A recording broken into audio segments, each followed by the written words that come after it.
Hello guys, I just want to let you know that this video has very minimal editing, so feel free to listen to it while doing your own things like jogging or running or even homework, or you can just listen to it in the background. Thank you and I hope you enjoy the video.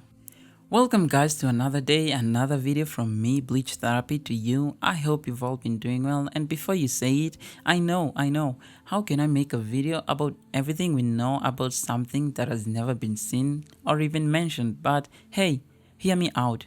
So it's common knowledge that the biggest mystery in Bleach and in anime probably is AIZEN'S Bankai. To say the least, if you were to give a Bleach fan a chance to ask one question that would get a guaranteed answer, it's a no-brainer that they'll definitely will ask about AIZEN'S Bankai, and I gotta give it to Kubo. Despite everything, he still managed to keep AIZEN'S Bankai a mystery, but fear not. After scouring Bleach, I have indeed gathered hints that may make it possible to at least get an idea of what AIZEN'S Bankai truly is. As usual, hit the like button, subscribe to the channel if you want more Bleach videos like this, and let's begin. Okay, so just a disclaimer, I don't have a script written for this video, so I'm just flowing on my own. So if I contradict myself in the other ends or other parts of the video, just ignore it please. Okay, so first of all, let us tackle a theory that has gradually risen up in the Bleach community over the years, and that is that Aizen doesn't have a Bankai. Well, I believe Aizen has a Bankai, but even that theory is kinda grounded because there are multiple places or multiple situations where Aizen could have easily been in need of a Bankai, like when he fought Ichigo in the Dangai, and Ichigo was actually pushing him hard, even to the point where Ichigo actually wounded and ascended or transcended Aizen. And you would have thought maybe he could have gone Bankai, and I know, I also expected him to go Bankai in that scene when he's raging about how a human managed to hurt him, but he didn't because the Ogyoku interfered and kinda gave him a new transformation. And the next situation where I believe Aizen could have easily been in need of a Bankai was when he was facing Yuha, and he couldn't do anything to Yuha at all because Yuha was just too fucking strong for him. But even then, Aizen didn't unleash or release his Bankai, which actually leads to that theory being so substantial, because why didn't he use his Bankai? I mean, that was the perfect place for him to use his Bankai, and he didn't. So it means either he doesn't have a Bankai. Now that we have that out of the way, let's move to the next parts of the video, which is, does Aizen have a Bankai? I personally believe that Aizen does indeed have a Bankai, because we are told that to become a captain, one must actually have achieved Bankai, and as far as we know, Zaraki Kenpachi is the only one recorded to have become a captain without doing so, as he became one because he beat the actual previous captain, which is legal by the way. I know some of you are already creating a counter argument, and I know which argument you're gonna use exactly, and that is the argument of how when Aizen was gathered the captains and the lieutenants around to show them his Bankai or his Zanpakuto, you could argue that he put them under hypnosis and made them believe that he had a Bankai. And trust me, your counter argument is very valid. He could have probably just used his Kyoka Getsu to create the illusion that he has achieved Bankai, and in which case he hasn't. But there are countless statements that contradict that or Aizen doing that, because for one, when Aizen was fighting the captains or defeating or beating the shit out of the captains, Gin states that Aizen is simply strong in power.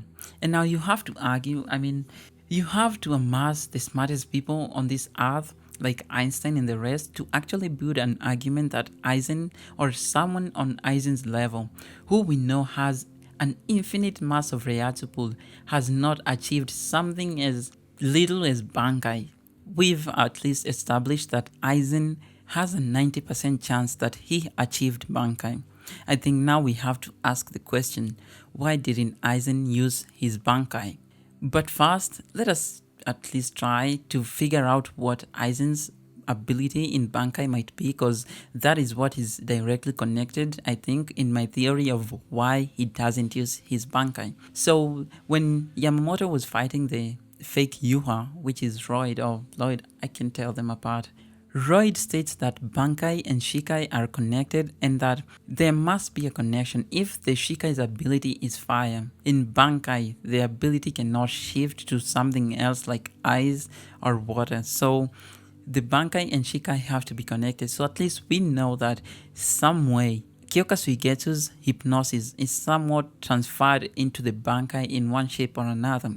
Now that leads to the next point of the video, which is why Aizen doesn't use Bankai, and this is quite simple because we have only one reason so far, and it's confirmed in Bleach, why someone may be not able or cannot use Bankai like Shinji. In Shinji's case, we know that he cannot use his Bankai because his Bankai affects his allies, or he cannot use his Bankai in the presence of his allies. Now, if we use the same principle of Shinji's Bankai and transfer it to Aizen's Bankai or apply it to Aizen's Bankai, then the most default reason Aizen doesn't use his Bankai is because maybe his Bankai affects reality at a scale so massive that the changes or the alters it does to reality are irreversible. Like we know, Kyoka Suigetsu has the ability to hypnotize people and make them see things that are not as if they were. It affects all your senses, your smell, your touch, and it clearly creates this illusion that everything you're touching is real, everything you're seeing is real, but it's not. So, and we know that the Shikai and the Bankai always have a relationship. So maybe Aizen's Bankai alters reality at a universal or a multiversal scale, or maybe Aizen's Bankai alters reality or the fabrics of the universe themselves, where he can alter even the minimalist of changes or the minimalist of characteristics of the universe. And for Aizen, that actually wouldn't be so far-fetched because we know Aizen is damn powerful, and we know how much powerful Kyoga Shigetsu is because it was able to even affect Yuha's Almighty, which is on a scale of even the Soul King probably. And I know some may use the argument that maybe knowing Aizen, he might have assumed or even come to the conclusion that his Bankai isn't powerful enough or its power is below him, which is wrong. It's very, very wrong because Kyoka Suigetsu as it is already so damn powerful, and Aizen himself even acknowledges the power of Kyoka Suigetsu. We saw Kyoka Suigetsu was able to affect even the Almighty, not even Yuha himself. The Almighty, the eyes that see every possible future. And he was still able to affect Yuha. And even after Yuha absorbed the Soul King, Jiraiya's power, Ichigo's power, Hashiold's power, he still was able to be affected by Kyoka Suigetsu. And that just speaks tons about how powerful Kyoka Suigetsu is. So there is no way that its Bankai can be below what its Shikai can do. And this is further supported by the fact that Aizen was in search of another source of power, which is the Hogyoku. Cause if he can't use his Bankai because it affects reality at a large scale and a permanent scale, and that's not what Aizen wants, cause we know that Aizen's goal from the beginning was to ascend to heaven or to the Soul King's palace, remove the Soul King from his throne and sit on it as the new ruler. So he didn't want at all, or he never wanted to destroy the world, and which is also the reason why he actually came to fight Yuha, because he was like, no, I cannot let those who try to oppose me go by, or I cannot be subjugated under those who try to oppose me, so that's why I'm fighting against you. So we know that Aizen is not the kind of guy who would want to destroy the universe or the world or the multiverse like Yuha did.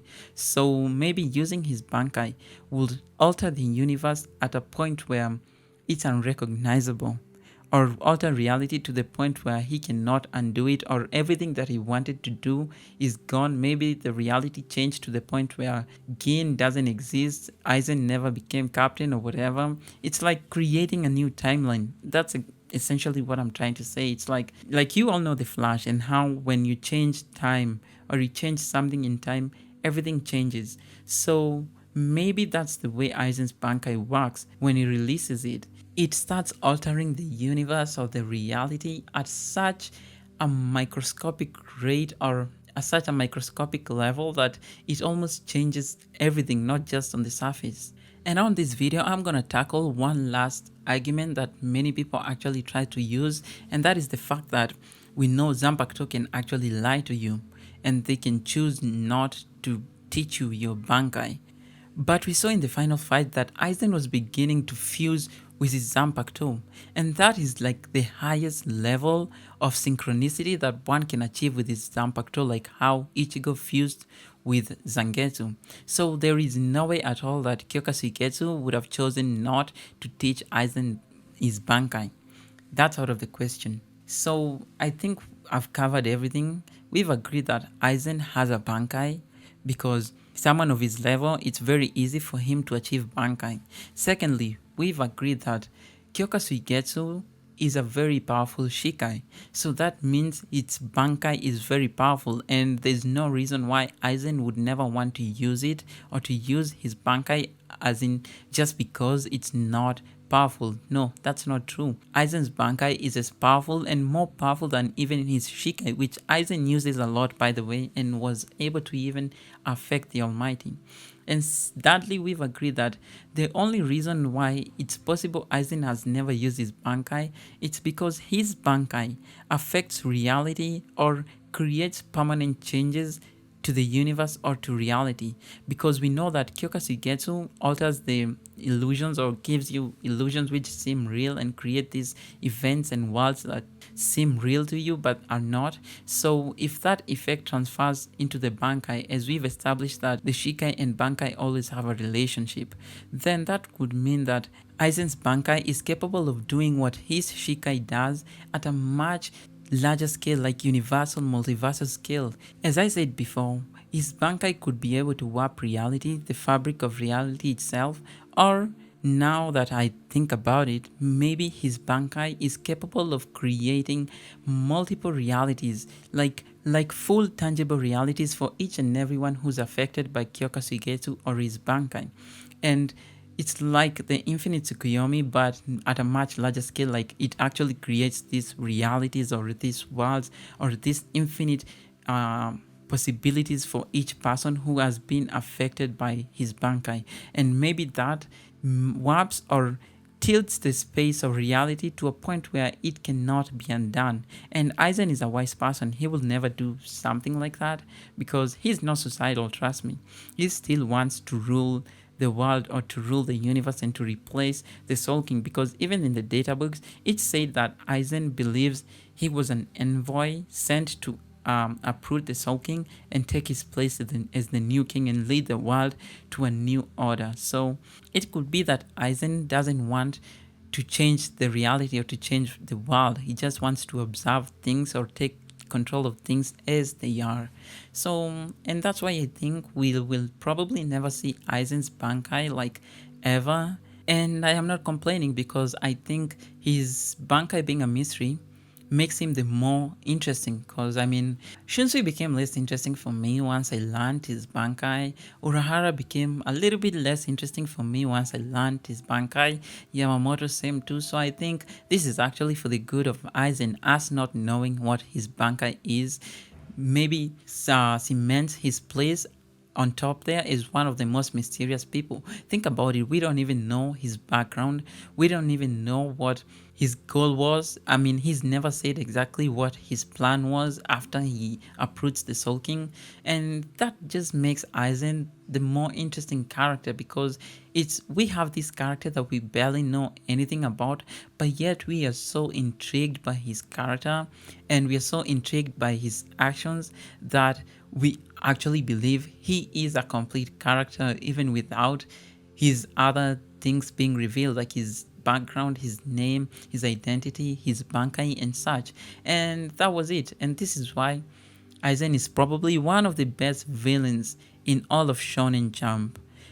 And I think he will remain just like that. And I've said before, I hope we don't see his Bankai. I hope it stays hidden. It won't do us any good. It will just make him less interesting. And probably most of us may even find his Bankai underwhelming, which is not good at all. So let Aizen remain as he is.